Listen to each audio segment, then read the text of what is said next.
阿锦，我有好东西要送给你，100万。多少？100万。你神经啊 Hello everyone, I'm Dr. Hakka Noodles. How can we accurately price products toward a customer that we barely know anything about? This is the main topic we're going to discuss in this video. The algorithm is quite surprising, which turns out to be an amazing generalization of binary search in high dimension. What? You don't know what binary search is?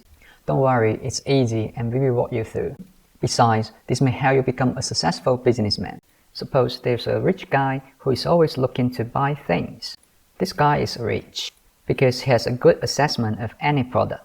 His assessment is quite personal and may be able to see value in a product when others cannot. Mathematically, we can characterize a product as a multi-dimension vector, where each dimension measures one aspect of the product. For example, we can have one dimension that measures the density of yellow color of a product. The larger the value in this dimension is, the more yellowish this product is going to be. By the way, yellow color means something funny in China. Please Google more if you are interested. Similarly, the preference of the rich guy can also be characterized by another multi-dimension vector. A larger value in one dimension means he values this product aspect more.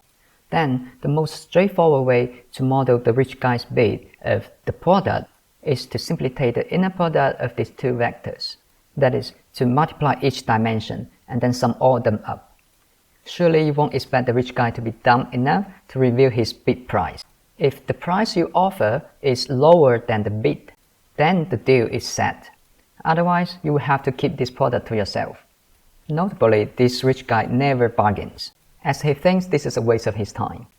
Which means that you will only get one chance to guess and offer a price. It is a multi-round game, each with a different product to sell, and your goal is to maximize the profit during the game.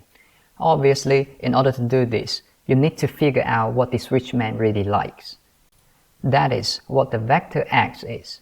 Let's start with the simplest case, where each product is represented by a one-dimension vector, basically just a number, which we denote by Y.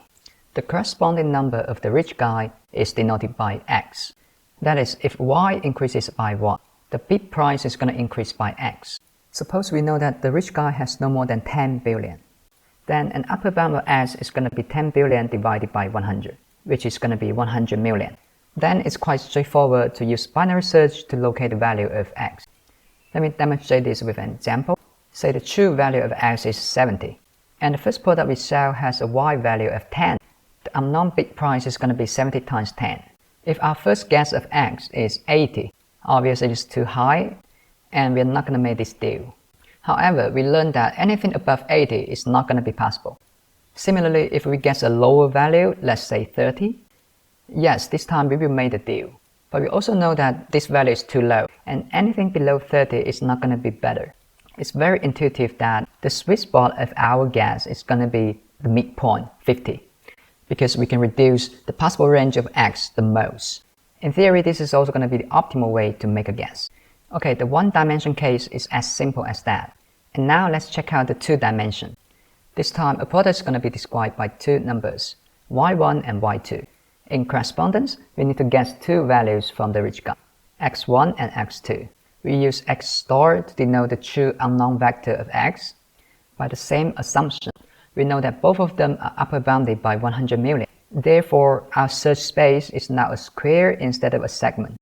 When given a product and its vector Y, the bid price is the inner product of Y and S star. Now our every guess corresponds to 1 point in this square. Actually, it's more than that. If we draw a line orthogonal to vector Y, any point along this line corresponds to the same price. If this price is too high, that is, the deal is not made, we know that any point that lies in the right-hand side of this line is not going to be possible. Similarly, if we make a smaller guess, and if the deal is made, we don't need to worry about any point in the left-hand side.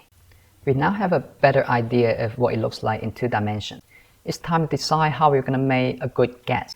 For simplicity, we're going to focus on a simpler loss function, which is defined to be the absolute distance between our offer price and the bid price. By our intuition in the one dimension, we can kind of feel that we should cut the search space at some midpoint. To put it in another way, we need to find a way to measure the size of the search space. Ideally, this measure should satisfy two conditions. The first one is that a small size means that we are going to guess accurately. This should be quite intuitive. The second one is that if we suffer a great loss, the size should also decrease dramatically. This makes sense if we think of the one-dimension case, where the segment length decreases by half every time, and we always suffer a loss no more than half. For example, if we measure the size by area, do you think this is going to be a good measure? Unfortunately, it's not.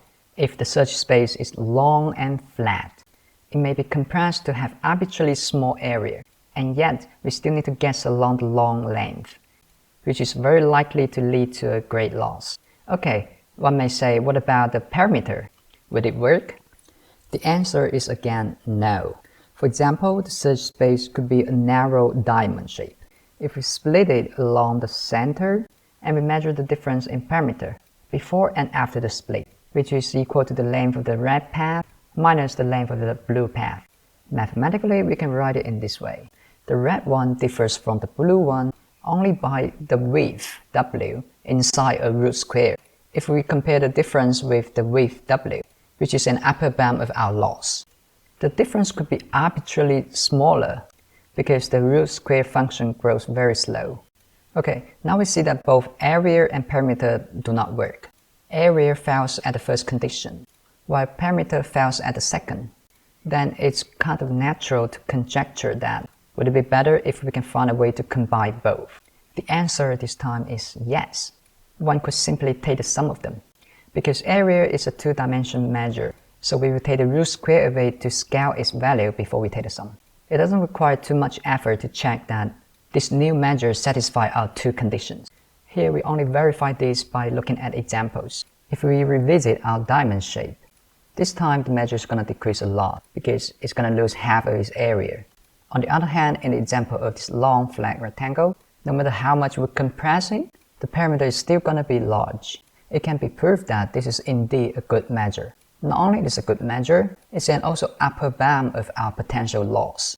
This is valuable because we don't actually know the loss when we are playing the game. Just like the segment length in the 1D dimension, it can guide us in making an effective and safe guess. After seeing the quite surprising 2D dimension, it's natural to ask what's going to happen in even higher dimension. It turns out that it's quite similar to the 2D case, except that we need to combine even more different measures. For example, in 3 dimension, we're going to define a measure f.